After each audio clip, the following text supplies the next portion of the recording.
ఎన్నికల ముందు ఇచ్చిన హామీల కంటే ఎక్కువే చేస్తున్నామని అన్నారు ఏపీ సీఎం చంద్రబాబు. నిరుద్యోగులకు ఇచ్చిన హామీలను మాత్రమే పెండింగ్ లో ఉన్నాయని చెప్పారు.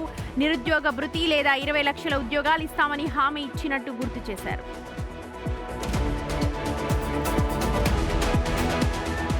బీఆర్ఎస్ నేత మాజీ మంత్రి హరీష్ రావుపై టీపీసీసీ చీఫ్ మహేష్ కుమార్ గౌడ్ సంచలన వ్యాఖ్యలు చేశారు. హరీష్ రావు క్షుద్ర పూజలు చేశారని అన్నారు. అసలు ఆయన తిరుచి శివమొగ్గకు ఎందుకు వెళ్లారని ప్రశ్నించారు. క్షుద్ర పూజలు చేయడం బీఆర్ఎస్ కు అలవాటే అని కామెంట్స్ చేశారు.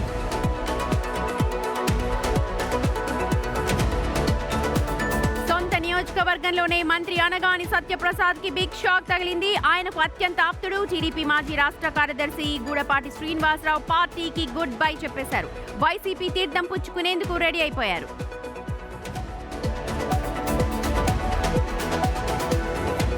ఆర్థిక మంత్రి పయ్యావుల కేశవ్ను టార్గెట్ చేస్తూ హాట్ కామెంట్స్ చేశారు YCP MP Gorantla Madhav.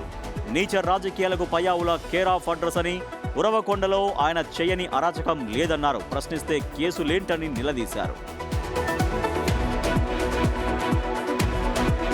వైసీపీపై reverse attack మొదలు పెట్టారు బోరుగడ్డ అనిల్. జగన్ ను కలిసేందుకు అవకాశం ఇవ్వాలని తాడేపల్లిలో జగన్ ఇంటి ముందు ఆందోళన చేపట్టాడు.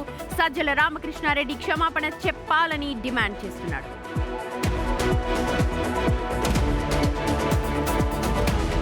నటి జత్వానీ కేసు చాలా విచిత్రమైందని అన్నారు మాజీ ఇంటెలిజెన్స్ చీఫ్ ఏబీ వెంకటేశ్వరరావు. ఇది గిన్నీస్ బుక్ లో ఉండాల్సిన కేసనే సెటైర్స్ వేశారు. నిన్నటిదాకా బాధితురాలు, ఇప్పుడు నిందితురాలు ఎలా అయిందని ప్రశ్నించారు. నాగర్ కర్నూలు జిల్లాలో నకిలీ నోట్లు చక్కర్లు కొడుతున్నాయి. ఏపీ నుంచి ఏకంగా 500 ఫేక్ కరెన్సీ వచ్చినట్టు ప్రచారం జరుగుతోంది. బిజినపల్లి మండలం మంగనూరు వైన్ షాప్ క్యాషియర్ ఇచ్చిన ఫిర్యాదుతో ఈ వ్యవహారం బయటపడింది.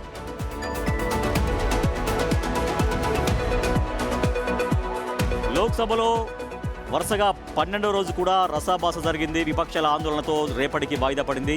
జంతర్ మంతర్లో సీజేపీ నిరసనకారులపై పోలీసుల దాడిపై అమిత్ షా వివరణ ఇవ్వాలని విపక్షాలు డిమాండ్ చేశాయి.